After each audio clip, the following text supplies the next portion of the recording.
BTS जो कि आज दुनिया का सबसे बड़ा बॉय बैंड है, क्या तुम्हें पता है उनके स्ट्रगल की कहानी क्या है, उनका हार्ड वर्क क्या है। हाँ, आज वो इतने सक्सेस हैं, उनकी सक्सेस के पीछे की कहानी क्या है मैं बताती हूँ, लेकिन उससे पहले चैनल को सब्सक्राइब कर लो।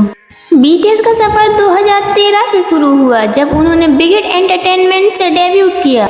उस वक्त बिग हिट एक छोटी सी कंपनी थी जिसके पास ना ज्यादा पैसे थे और ना ही इंडस्ट्री में कोई पावरफुल कनेक्शन।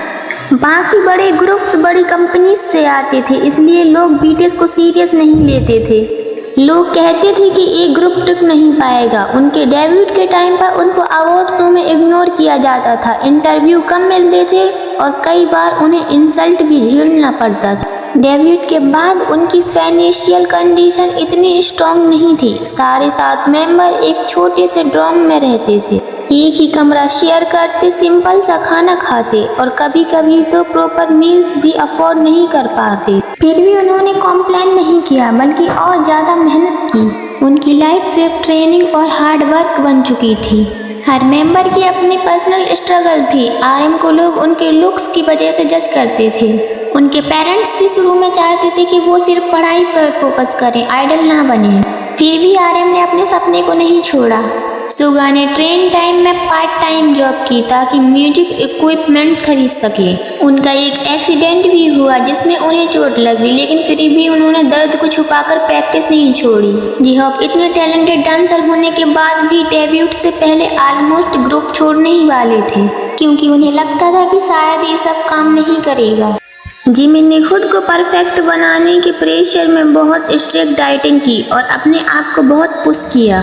वी को डेब्यूट तक पब्लिक से हिडन रखा गया था, जिससे उन्हें लगता था कि उनकी इम्पोर्टेंस कम है, जिनको लोग सिर्फ उनकी विजुअल के लिए देखते थे और उनकी मेहनत को इग्नोर करते थे। सबसे छोटे मेंबर जंगकुक ने छोटी सी एज में अपने घर छोड़ दिया था और ट्रेनिंग के दौरान बहुत प्रेशर फेस किया। 2014 से 2015 के अराउंड कंपनी की फाइनेंशियल हालत और खराब हो गई थी। ऐसा वक्त भी आया जब लगता था कि अगर बीटीएस सक्सेस नहीं हुए तो कंपनी बंद हो सकती थी। ये उनके करियर का सबसे क्रिटिकल फेज था। लेकिन 2015 में उनका song I need you release हुआ, जो उनके लिए टर्निंग पॉइंट बना। इस सॉन्ग ने उन्हें पहली म्यूजिक शो विन दिलाई। उस दिन मेंबर्स स्टेज पर रो पड़े थे, क्योंकि उन्हें लगा था उनकी मेहनत फाइनली रंग ला रही है। उसके बाद धीरे धीरे उनकी पॉपुलैरिटी बढ़ने लगी। सोशल मीडिया पर इंटरनेशनल फैन बढ़ने लगे। उन्होंने अपनी म्यूजिक में मेंटल हेल्थ, सेल्फ लव और यूथ स्ट्रगल जैसे टॉपिक उठाए।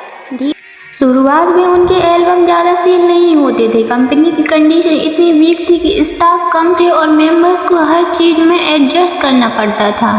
अगर उनका नेक्स्ट कमबैक सक्सेस ना होता तो कंपनी बंद होने का रिस्क था। मेंबर्स ने कई बार इंटरव्यू में बताया कि 2018 के अराउंड उन्होंने डिसबैंड होने तक का सोचा था, क्योंकि प्रेशर बहुत ज़्यादा था। फेम के साथ रिस्पॉन्सिबिलिटी भी आई। जब बीटीएस अमेरिका गए, लोगों ने उन्हें सीरियसली नहीं लिया। लैंग्वेज बैरियर भी था, इंग्लिश उनकी फर्स्ट लैंग्वेज नहीं थी, पर फिर भी उन्होंने इंटरव्यू दिया, परफॉर्म किया। धीरे धीरे उन्होंने ग्लोबल ऑडिशन का रिस्पेक्ट जीता। उनके एल्बम जैसे लव योरसेल्फ और मैप ऑफ द सोल सिर्फ म्यूजिक नहीं थी, बल्कि सेल्फ लव और मेंटल हेल्थ पर बेस्ड मैसेज थे। आज वो बिलबोर्ड चार्ट पर रिकॉर्ड तोड़ चुके हैं, स्टेडियम टूर्स कर चुके हैं और वर्ल्ड लेवल पर अपनी पहचान बना चुके हैं। बिग हिट एंटरटेनमेंट भी आज हाइप कॉर्पोरेशन बन चुकी है, एक बड़ी ग्लोबल कंपनी।